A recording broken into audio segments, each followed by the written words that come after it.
Hey, it's Ray Morneau, driver of the number 30 Liuna APC late model for Casey Cash Racing, and you're watching ONTrack Weekly.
What's going on, everybody?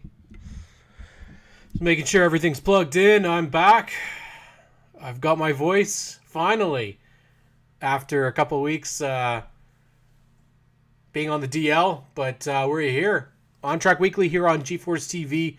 Thank you so very much for tuning in. We're going to talk about a lot of different things tonight, but I am just so happy to see each and every one of you back this week. Racing is in full swing here in Ontario. We have had a bit of issues with getting races done. Unfortunately, Mother Nature has definitely been a thorn once again in the side of tracks in Ontario, series in Ontario, fans in Ontario. But we still have plenty more racing to go, featuring, of course, racers from across the province. Scrolling to my right, thanks to all the amazing photographers across Ontario who take photos of these racers each and every week, keeping memories alive for us all season long. Thanks again to Ray Morneau Jr. for that amazing intro. Of course, we're looking for more driver intros if you're an asphalt racer in the oval circuits in Ontario. We'd love to have you. And just do a quick intro. Say your name, what division you're in, what car you drive, and that you're watching ONTrack Weekly, and we'll try to use it. Well, we'll get started with really what's been the trouble the last couple of weeks, and that has been Mother Nature. Unfortunately, it's been a thorn, like I said, in everybody's side, impacting a lot of the events over the last couple of weeks, including races at Delaware Speedway, opening weekend for Grand Bend Speedway and Sable Speedway. Unfortunately, it did affect Peterboro Speedway and the APC event at Flamborough, which had to be delayed by a day. Not everybody gets the opportunity to go back the next day and race, so unfortunately, some of the racers were not able to get out there, but the APC field stayed strong. 20 cars. Kyle Steckley ends up getting the race victory in. It's hard to compete against that first race of the year at Sunset Speedway with Blair Wickett, Junior Farley, Dale Shaw, 1, 2, 3. But it was a good race out at Flamborough Speedway. It was a little iffy again yesterday, and one of the things that has been a hot topic across Ontario motorsports has been what constitutes a full event and what constitutes getting your money back, rain checks. It's a difficult thing for racetracks. However, if you are going to a racetrack and it is iffy, make sure you read ahead. You look ahead on the website, you reach out, call the track if you have to, and find out the policy. One of the things that I saw a lot on social media on the track pages are complaints that they're not getting reimbursed, that they didn't get the full show, that they didn't get this, they didn't get that. And one of the points that was brought up is, just like any outside event, you are at risk for weather impacting it, and you are at risk for potential changes to the program. In a lot of cases, you don't have to worry about rain impacting other sports. Perfect examples: basketball and hockey. We don't have to worry about that. Baseball, we don't have to worry about that. But if you go to a baseball game and it gets canceled because of the weather, most of the time, yeah, that's you don't get any. You don't have any worry, because the game would have been started or not started. With racing, they have a quota they'll fill. In some cases, it's the heat races. In some cases, it's the heat races and a couple features. Sometimes you've got to make sure that you know ahead of time what constitutes a full event, and that you won't be getting a rain check or money back. And then when people were given the news that they weren't going to, because it was fulfilled, it was, the tracks are out to make money.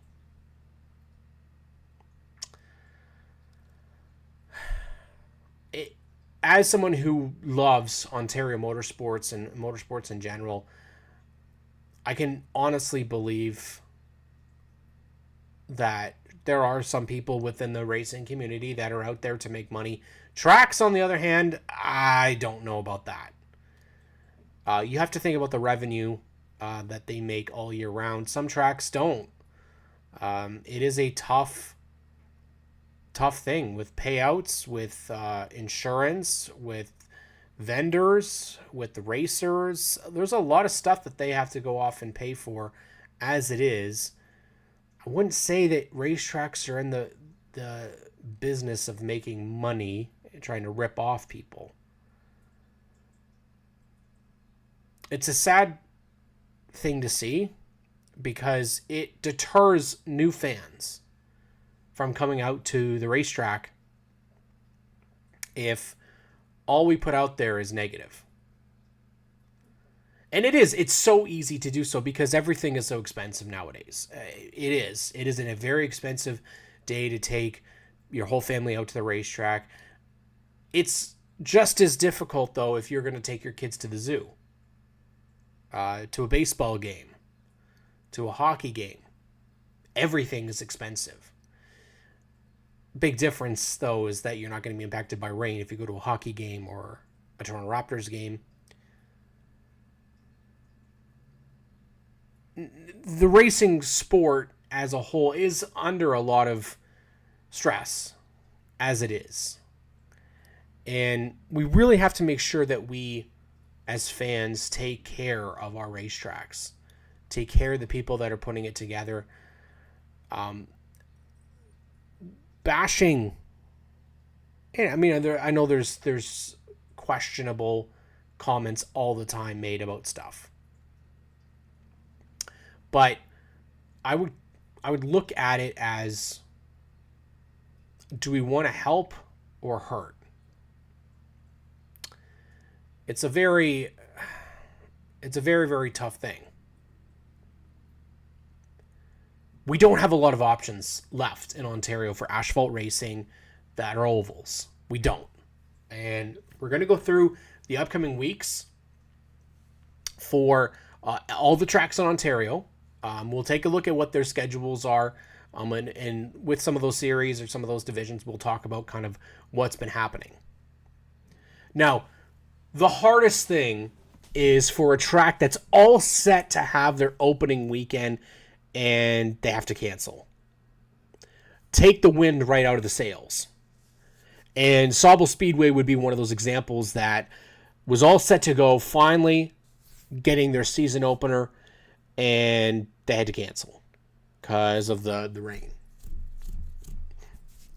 Now, it's debatable whether or not you want to cancel earlier or wait it out. And what tracks are starting to do a lot more regularly is they'll call it earlier. And people say, well, it's just gonna clear later. I think what has been forgotten is that tracks also have to make it good for the racers as well. And if you have a lot of racers that are traveling out of a good bit of distance, only to have to turn around and go back home again, that's kind of a terrible situation. Costly. So you call it a little bit earlier and you save your racers the headache of going all the way out there and then all the way back. Are there still things that tracks can do to improve their communication? Absolutely. There's always going to be those people that cannot find news or can't find how to contact the track. I mean, there was people that were complaining about a track a couple weeks ago with the decision they made, and the track, to their credit, responded and said, well, it's right when you walk in. The rules that you were questioning are right there on a big billboard, right as you walk in. You know, sometimes you got to have it in your program. You've got to have it on a billboard. You have to say it over the PA. You have to put it on social media. Like, you have to put it everywhere. So,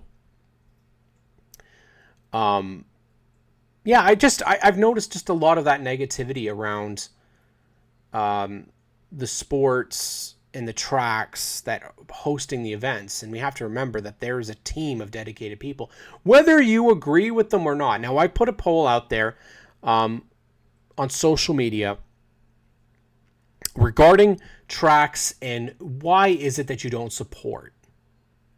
Why people don't travel to go and race at another track maybe during their off week or throughout the season. And actually the results were very interesting and they were quite good. One of the things that I was actually really happy to see is the number one reason was not the track. It was the location. It was distance. That's great news. Now, obviously with gas prices and travel, sometimes distances, perfect example, like Ray Morneau coming down from like the Windsor area all the way, say, going to a Sunset Speedway, Peterboro, Varney, stuff like that. Like, I can understand that being a bit of a, we take it from the OSS series. Kevin Trevlin's got a long ride from Chatham. Chris Shera, long ride from Chatham. And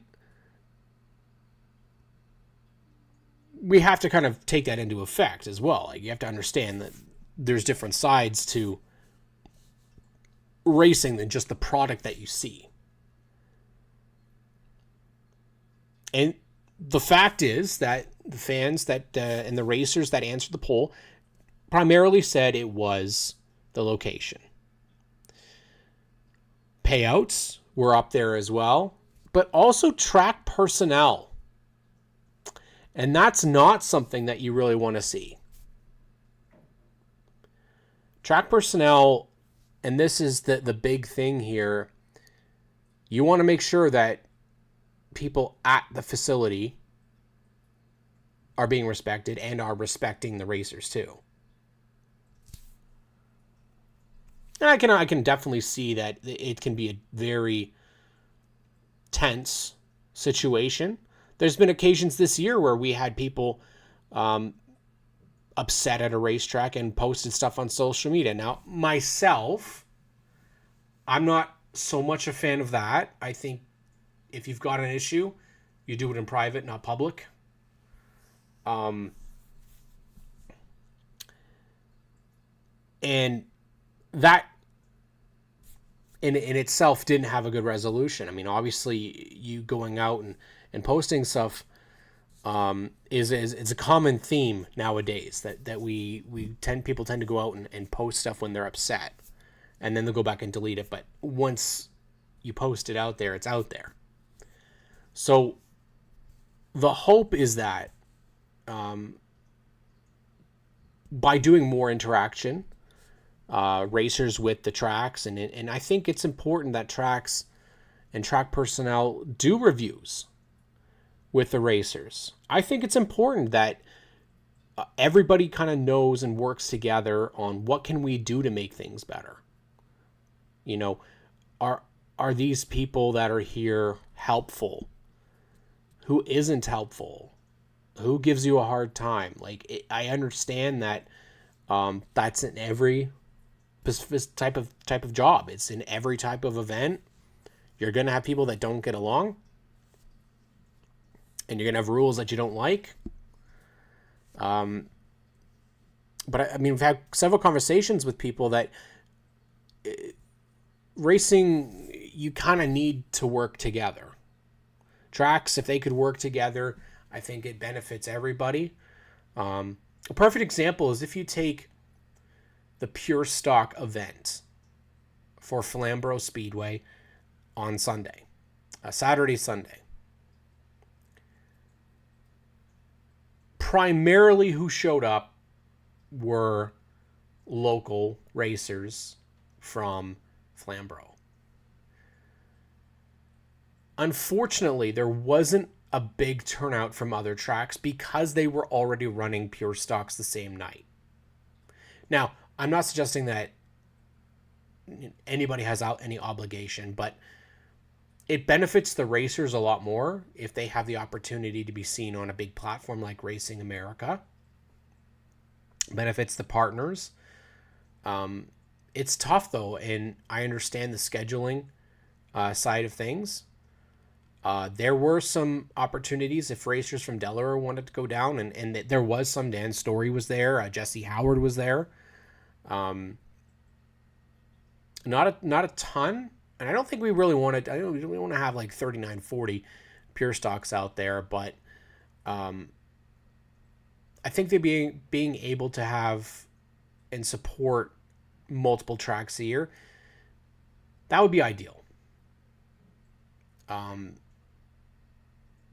Especially because there are going to be some tracks this year that are, I think, going to really struggle in getting participants out on the racetrack. And getting people week in and week out. Unfortunately, I feel like there's some tracks that people forget about, in all honesty. No one wants that. It's the same with Series 2. I know that there's going to be a lot of change, it sounds like. I mean, there's some good posts out this week. People talking about switching divisions, costs. It's going to be a very interesting couple of years in the motorsports scene to see what happens. We're going to take a look at a couple of our tracks right now because we still have racing happening this weekend. We're going to talk about some of the divisions that are going to be racing at each track, and we'll talk about kind of what's been happening. And then, of course, if you'd like, feel free to comment, and we'll try and answer comments today, although I don't have my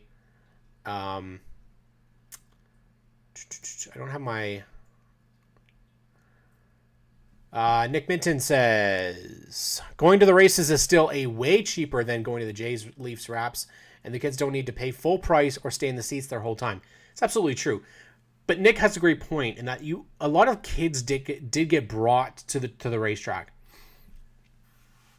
Now, not every kid is like me.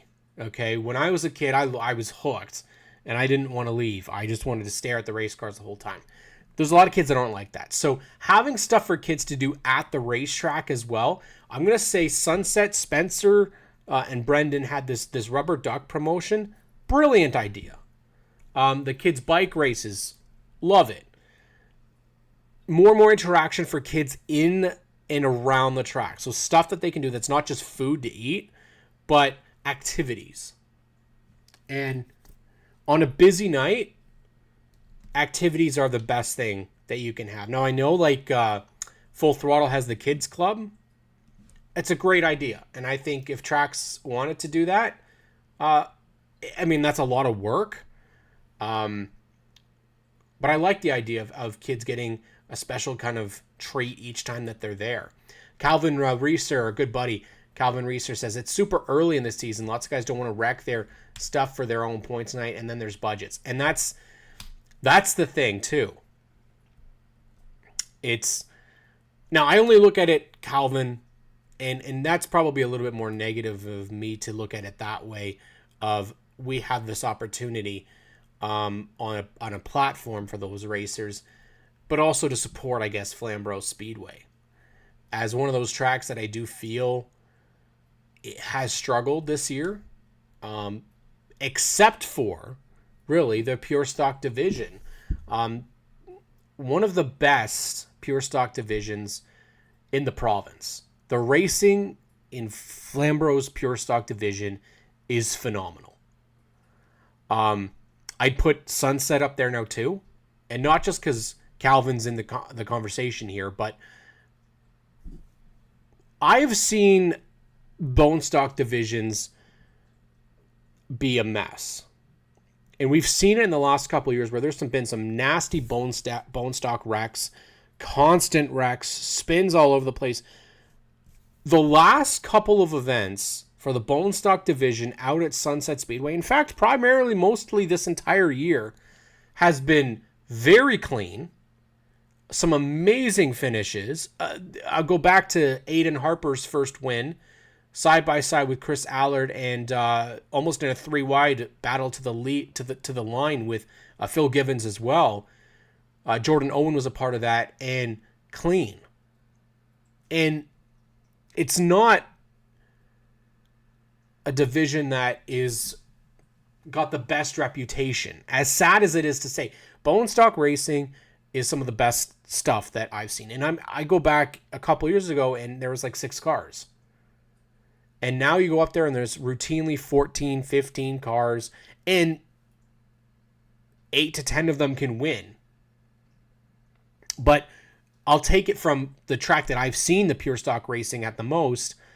At Sunset, you have your front, middle, and then you have your back of the pack. And in reality, there's been a couple of cars that have had some mechanical issues that haven't allowed them to really be a part of the show. But you have battles all throughout.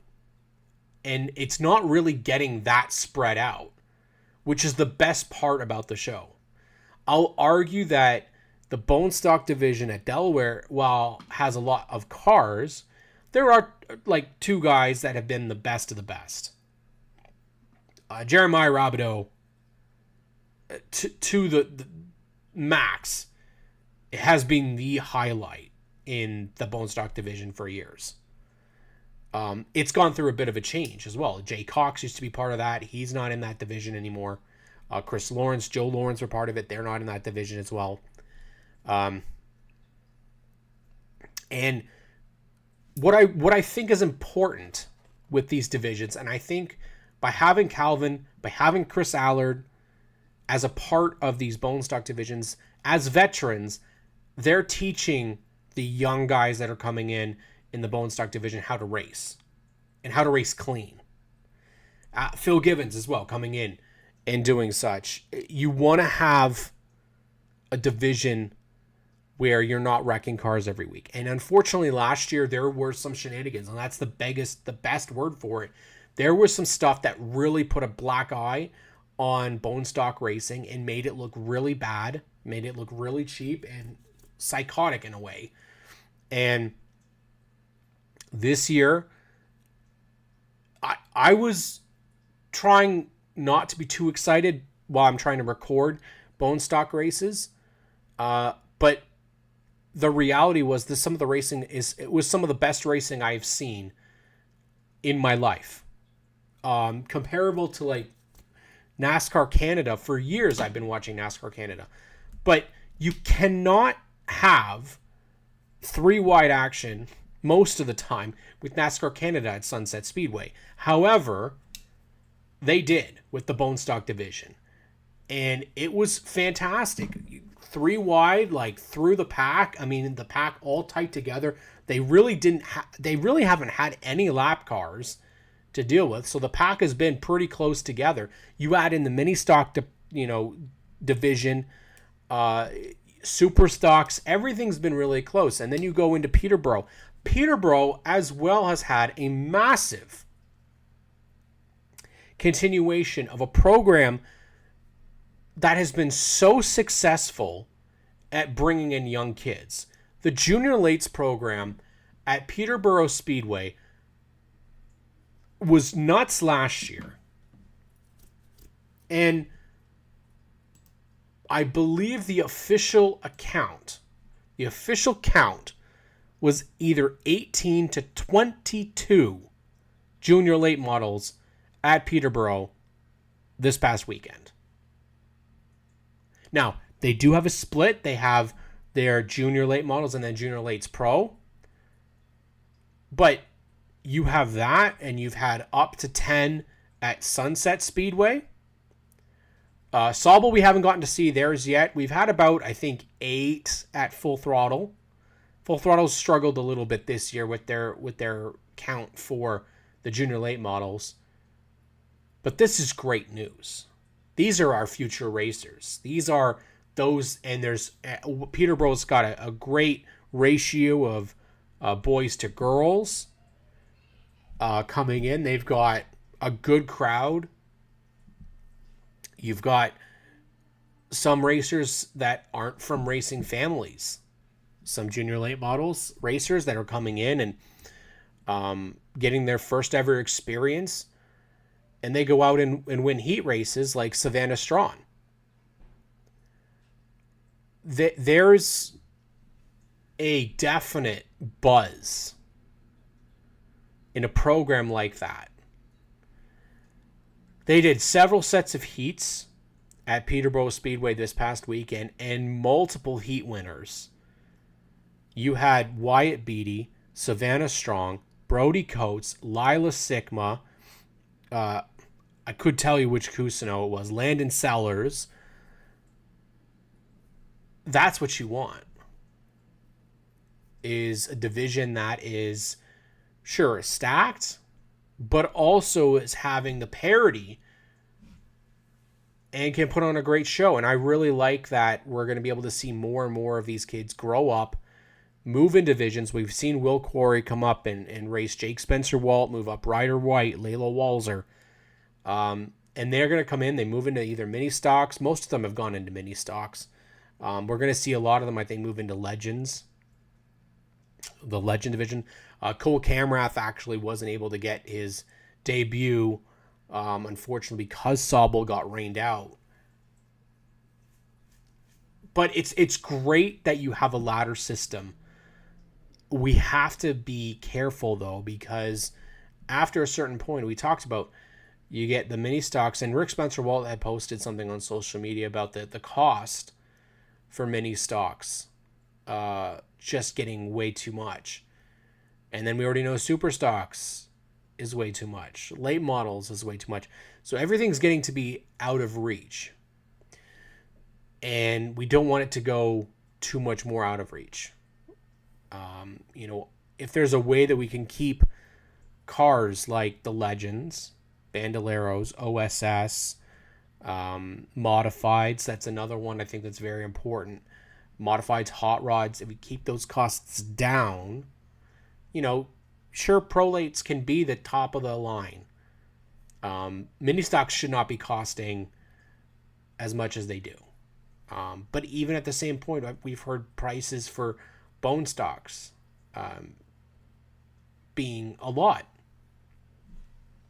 So we want to be able to have these divisions and have racers that stick around for a couple of years, build the divisions up.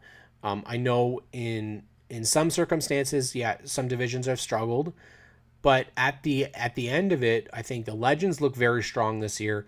OSS, not just because I'm working in it, but their accounts have looked significantly better this year over the past couple.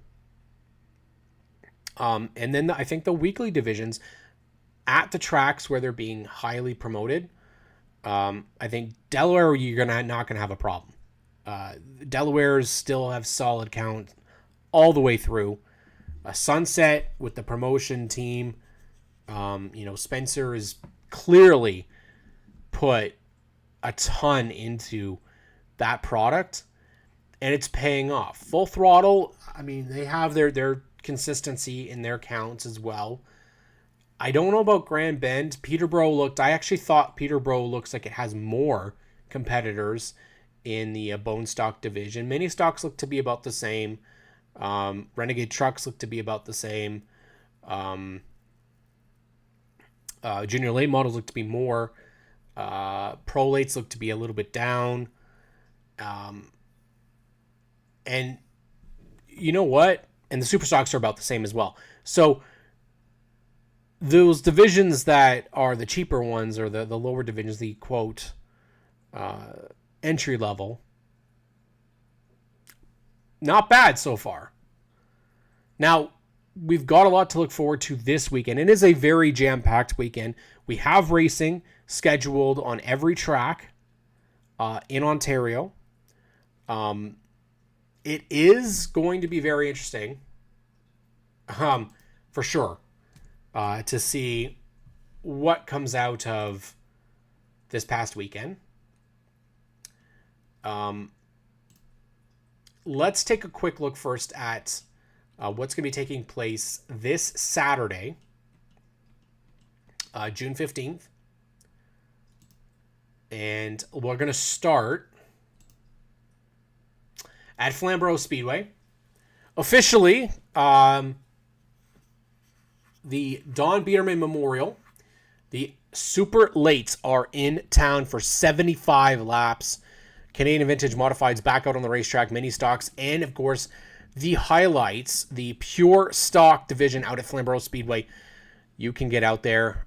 Pits open up at 4 o'clock. Fans are there at 5, and the racing starts at 6:30 p.m. $25 to get in. $40 if you want a pit ticket. Family tickets, $55 for 2 adults and up to 4 children. That is a great price. Now, Flamborough Speedway, of course, week in, week out, of course, you can see some great action. Of course, we had the APC series last there. We had a great pure stock 2 races there. They were split, unfortunately, because they weren't able to get everything in on the Saturday due to rain. Can-Am Midgets, Darren McLennan winning the Can-Am Midgets feature, and then you had a double dose for Triple B, and they got the 92. Craig Cole winning on Sunday, and the 22 of Jordan Wilms winning on Saturday. That's a team that's been out there at Delaware Speedway for years and has been very successful. 55 of Craig Cole, always very successful. Jordan Wilms in the 92, always very successful as well. So definitely make sure you go and check out Flamborough Speedway, 6:30. You can catch out your Ontario Super late models. Hopefully we'll see J.R. Fitzpatrick back out there for that. So again, it's plus your 2024 cruise night. See some beautiful rides out at Flamborough Speedway. And of course, that's always a lot of fun. How about Delaware Speedway? Delaware Speedway, we have the bone stocks back, the V8 stocks also, and the late models. This is going to be a stacked card once again. Racers 5 p.m., spectators there at 6, and the racing begins at 7:30. Always a great show. Of course, if you can't make it, check out Rogers TV London. Or if you can't get Rogers TV London, this is a very important piece of this. Rogers TV London on YouTube does not always work. So if you go to Rogers TV online on your computer, you type in Rogers TV London or Rogers TV St. Thomas. Those are tracks. Those are sites that you can go to. Typically, will have the stream as well. It's the primary source, I believe. And then it also gets streamed to YouTube. YouTube, as somebody that is a YouTuber, it can be a very big pain. The streams have been pretty off and on this year. Last week was a complete mess. It was not on YouTube at all. Anytime that you start to have issues on YouTube, go and switch it to Rogers TV website. That's typically a lot stronger and a lot better of a stream. I actually ended up streaming through my Facebook page so that people could be able to watch it, because there were so many people that didn't know what to do. So hopefully we got that fixed, and hopefully they don't have any more of those shenanigans. Unfortunately, it was just YouTube being YouTube. They had that problem last year as well, and I think it has a lot to do with them setting up the recordings ahead of time, and then the live stream just not connecting properly to what they want. But again, you can always head out DelawareSpeedway.com. They've also got merch. Lots and lots of merchandise for Delaware Speedway. Lots of great merchandise, actually. And they've got everything from your APC Oscar, your Super Stocks, Delaware Speedway. Take a look at this stuff right here. All available on their website that you can buy directly on their... Ooh, a bone stock one. You can buy logos. It looks like you can buy their decals. Yeah, Delaware decals right there. T-shirts for Delaware Speedway, and that's a great price, $20. Not bad. Bucket hats. Can't go wrong with bucket hats either. Some really nice designs out here. APCs up here. Beautiful stuff available here. We need to have more tracks that have merch stores. Definitely.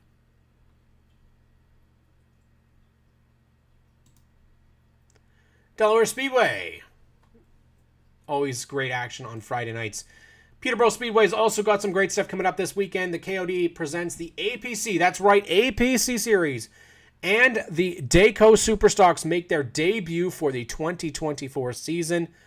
KOD Disposal presents the APC Late Model 100, Dayco Superstock 50, Bone Stocks, and the Renegade trucks. Always a great show. Personally, I would have put the the junior late models out there. Give those kids a great showcase on Racing America, considering they have such a big field. APC late models, the 100 laps around Peterboro Speedway, so we'll see.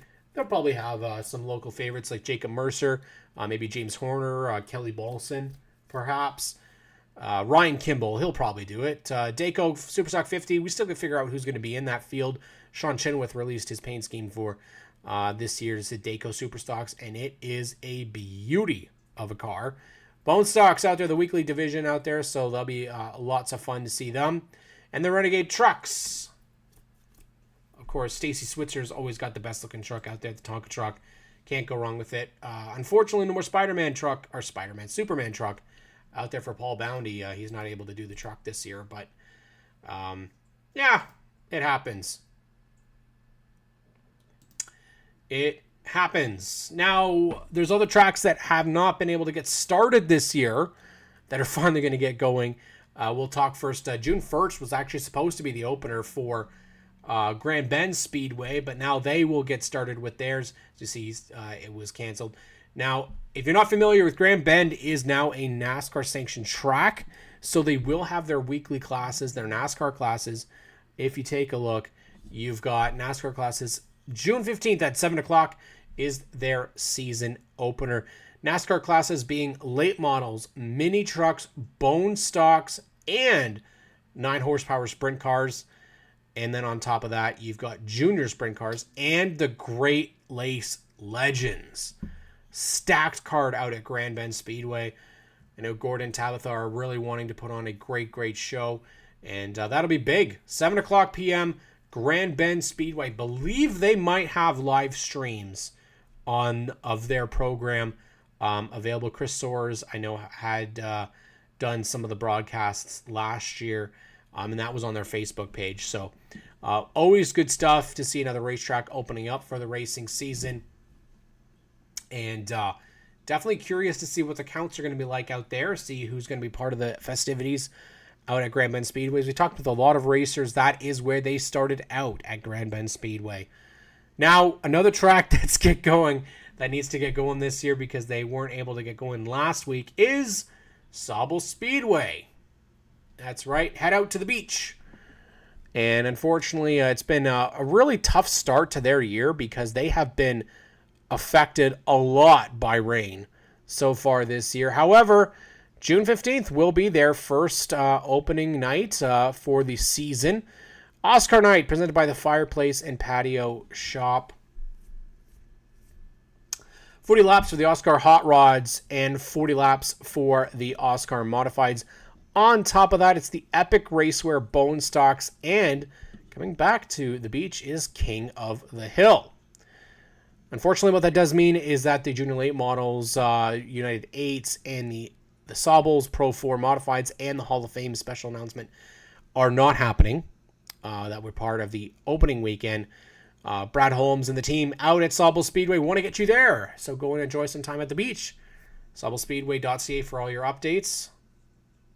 You can always go out there and have yourself a grand old time. I know we got CGC Racing's really excited out there. My buddy Graydon Bunn going to go out there and get his opportunity to race. Kyle Newmeister out there going to race. It's going to be interesting because we really don't know. Pat Farrow, he's somebody that I think you're going to be able to see out there. But Oscar, man, they always put a great show out when they head to the beach. I would hope maybe Jamie Adams gets out there. I know she's going to do the United 8s this year, but maybe they get out there and do the hot rod race. That would be that'd be kind of nice to see that. Kenny McNichol, of course, you want to go out there and see what he's put together. Dale Earnhardt tribute car. And then, of course, Haley McNichol driving Sweet Pea, the truck. She'll be out there. Oscar Mods, of course, can't really go wrong with the modifieds. Hopefully their counts are okay. Start their season. Rick Spencer-Wald out at Sunset Speedway winning in the 99. Was a bit of a shocker, actually. And now when they head back to Sable, we will have... hopefully AJM's out there. He didn't make the first start. He was racing actually down south. TJ Edwards picked up the win at Flamborough Speedway.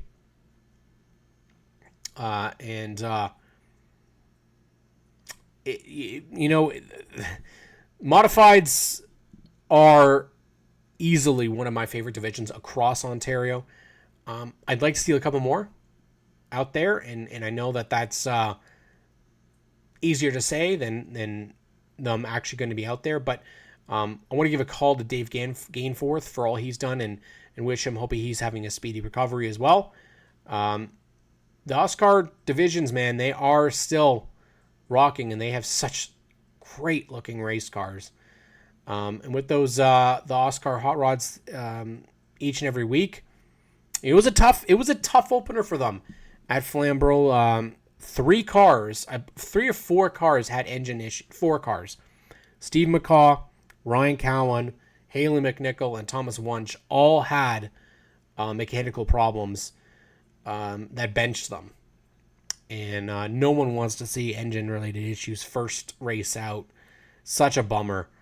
And hopefully all those guys will be able to get back out. Sounds like Haley McNichol is going to be back out there. I don't know about everybody else, but Ryan Cowan for sure was out there and had a big amount of fire, I realized I missed some comments here.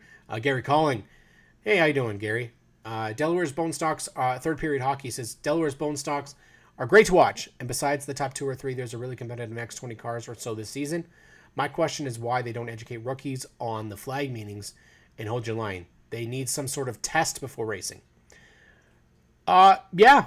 My understanding is that they used to be, I believe Tegan Ellis and Connor Ellis told me about that. They used to have actual classes for rookies to take. Maybe Cody Wild told me that as well. And it was part of things, but that was not so much bone stocks. That was more junior late model racing. Third period hockey. I'm not really sure what else to say about that. it's not really it's tough because it's an entry-level division, but I totally agree with the fact that there have been some moves out there that drivers probably needed a talking to, and knowing the team there, Daryl Timmermans, Alex Nagy, Sean Gibbs, they probably did talk to those drivers and gave them, and they will get warnings, and drivers will get disciplined if they're not doing what they're supposed to do.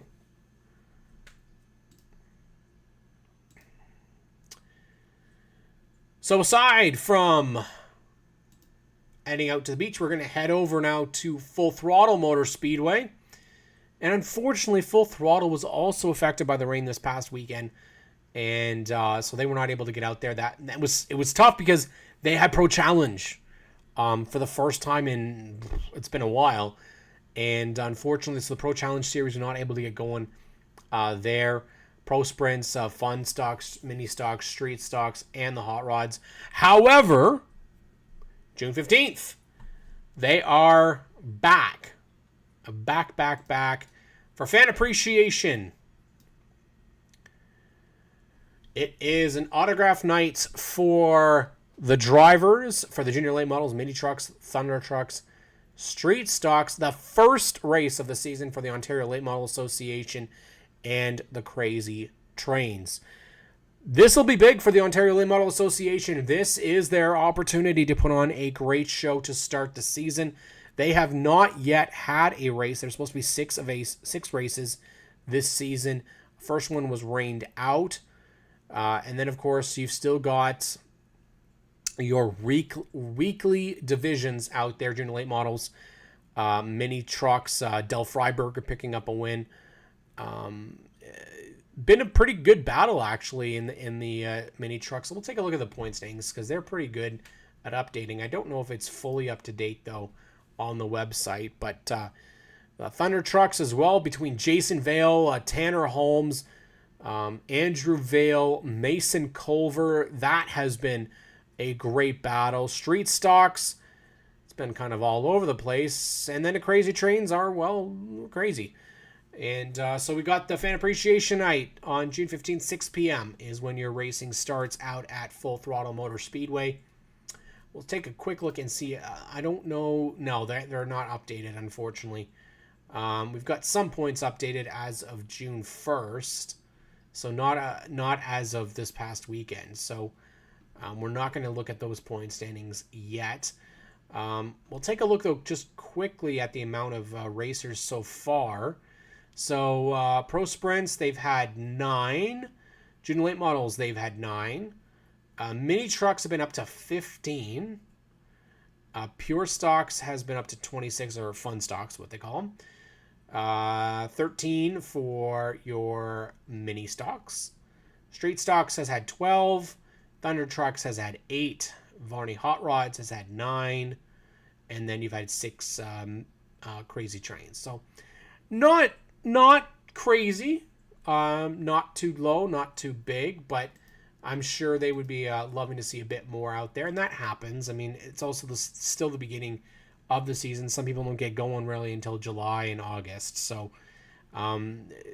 we go to the next, which is Sunset Speedway. Sunset Speedway, Saturday, June 15th, second to none, First Responders Night. 3 p.m. start time. The Ontario Sportsman Series is back for race number 3 of their season. That's going to be the Summer Scorcher 100. And then it's the TQ Midgets, the Can-Am Midgets, back-to-back weekends for them. Darren McLennan will look to back up his win. Daniel Hahn will look to try and sneak it. Corey Whittam was noticeably absent from the TQ Midgets this past weekend, so hopefully they'll have him back in action. And then the Ontario Legend Cars, which will not have your Great Lakes Legend drivers with them because Great Lakes are out at Grand Bend. So this will be your single Ontario Legend Car Series event. Of course, they're still looking to keep everything good as new. Bone Stocks are back once again. They have had a very busy couple of weekends due to rainouts. So they had a double feature that was still affected by rain. They'll do 20 laps this Saturday. And then the Junior Late Models are back for 15 laps Once again, grandstands open at $130, $25 for an adult. Seniors, $20. You've got your 12 and under, $10 each. Still pretty good prices for great action. You want to be able to make sure the ticket value is there. And of course, I'm always a fan of a 3 p.m. start. If you get a lot of great racing's typically start to, get your set of heats. If the heats are nice and quick, you can typically get ready and get done.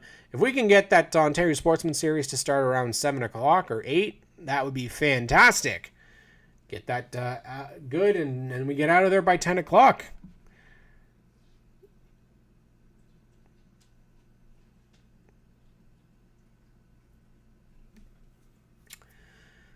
Sunset Speedway, of course, has been my home this year. It's where we've been traveling the most. Unfortunately, before getting ill with COVID, unfortunately, that is what's happening. Rob says, is there a set schedule for what G-Force will be screaming? I see APC is on Racing America now. Rob, so all of APC is on Racing America. All of Ohsweken Speedway is on G-Force. Now, what confuses people and what's been noticed by people is that there's still a G-Force insignia. That's because the G-Force team is still broadcasting. They're still producing the stream. They are the ones that are doing all of that behind the scenes. They're the ones that are putting on the show. It is just being broadcast through Racing America. So all the APC events in 2024 are on Racing America. They are not on G-Force TV. All your Ohsweken Speedway weekly events, they are on G-Force TV. Race Rivals Race Chat is on G-Force TV, as is my show. In terms of G-Force Lite, if there's any content for that this year, it will be on G-Force, not on Racing America. As far as my understanding is, the only thing that is on Racing America is your APC series events, and that's the entirety of the APC schedule. Well, what do we look forward to this season? Well, obviously this week, obviously I'm going to be excited. I am heading out to Sunset Speedway once again. I think it's about 4th or 5th time we'll be out there this year. And last time we were there was Velocity. Fantastic event. We wrapped up with an amazing tribute to Bill Zardo, the Bill Zardo Memorial Twin 46s. Not the ideal amount of cars we were hoping for, but the show was great. I got to see my hero, Mark Dilley, win a race live for the first time after being a fan of his for like 20 years. Never got to see a Mark Dilley win until then. It was absolutely amazing. Rick Spencer-Walt got the first win there. I got to be there to see Jacob Sutcliffe win the mini stock race, which is a good buddy of mine. Jacob's one of the best personalities in motorsports.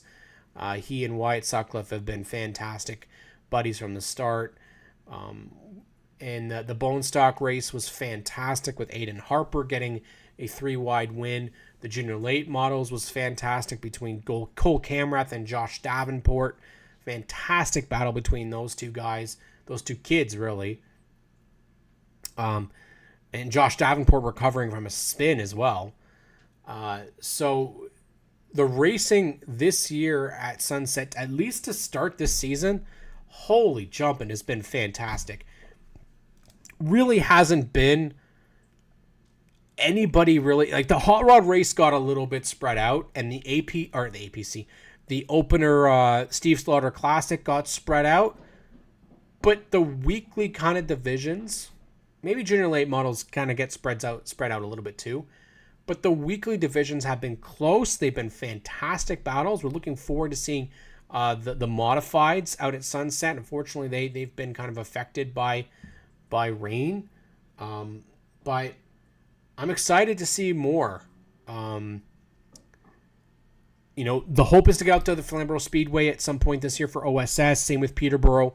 I love both of those racetracks. Delaware is likely not going to happen this year. Same with Full Throttle and Sable Speedway. But, what we can say is to get out there, Support your home tracks. Support racetracks. Support your racers. Get those products. Support the partners of those racers. It's not an easy thing in 2024 to be a racer. But the stuff that they put out there, the product is great. Super late models, of course. Yeah, we can always say the super late modifieds. Yeah, Rob. Super lates are always fast, always fun. Pro Challenge out there, OSS, NASCAR Canada. There's so many options. I'm really upset that I don't get to go to everything. I don't have the ability to go everywhere and be everywhere at once. But you know what? I think that the action has been there so far to start this season. I think we've had some destructive nights, unfortunately. Delaware had a very destructive night a couple of weekends ago. Last Friday, I believe it was, with Connor Van Steensel. And then the 07 Nick Ramsey. It was Steve Book behind the wheel, and massive crash. And you just don't want to see that. And then you see the Oscar the next night, and 4 hot rods blow their motors or have motor problems. And it puts in perspective that how much that these guys and gals put out there and spend the time and the money and the effort and traveling and being away from family and friends. And some of the other racers this year are good buddies, Alex Stewart, Brady Cox. They've had horrible starts to their season. Cars just not working the way that they were hoping, and mechanical gremlins. And it's the SKLD Motorsports out at Sunset, same thing. It's a very tough thing to see. But man, the racing community is like no other. They've been the most supportive and most welcoming. And we're going to continue that. We want to bring people in from all walks of life. Come on in, be a fan of motorsports. Come on in. New partnerships are always welcome. And new fans, man. Go to the track, path the track, no matter what track you're at. Because, man, we need to. Week in and week out. Hopefully I'll be here next week with a lot more amazing content. Some great stuff from Sunset Speedway, I hope. We've got lots of great racers that still haven't been able to get out there and raced so far this year. We got some guys and gals that are still waiting to get going, and it'll be fun to get back out and to see some action. And you know, we got a stacked weekend. You got APC. And you've got OSS. You've got the Don Biederman Memorial. Fan Appreciation out at Varney. Sable Speedway's back at it. So we'll catch you all next week here on ONTrack Weekly. I want to thank you for support. Give us a thumbs up here on the channel if you haven't already. It really supports G-Force TV. If you haven't as well, share it with people. Get more people to come on in and enjoy what we have here on G-Force TV. We love bringing the action here straight to you, talking all about motorsports in Canada. I've been Cam K, your host. We'll see you all next week here on ONTrack Weekly.